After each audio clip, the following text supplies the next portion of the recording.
Na kwa sababu St. Paul nimepitia pale na wako na mjengo imekwama kidogo, si ndio? Na mimi niko area na mimi ndio kusema, si ndio? So hiyo college, hiyo shule yetu nimemwambia huyu Elijah mtu ananifanyia kazi. Huyu Elijah Mwangi, huyu PS wangu wa sports.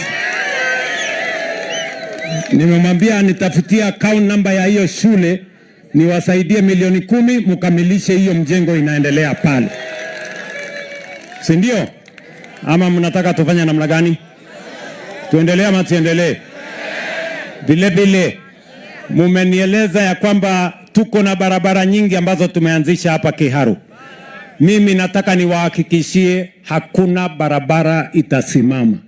Hiyo barabara yote nitahakikisha ya kwamba tumekamilisha, kwa sababu ni ahadi yetu kama serikali kwenu, kama watu mliotupatia nafasi ya kuongoza taifa letu la Kenya kuanzia juu mpaka chini. Hapa Kiharu kuna barabara mpaka zile za Maumau. Tumeweka pesa bilioni 2 kwa barabara zote za Maumau. Na nimesema hizo barabara tulianzisha na Jubilee tukiwa na Mheshimiwa Uhuru Kenyatta, hizo barabara mpaka tuzikamilishe zote. Barabara ile ya kutoka Nairobi Kenol, ile inaenda mpaka Nyeri, ilikuwa 30%.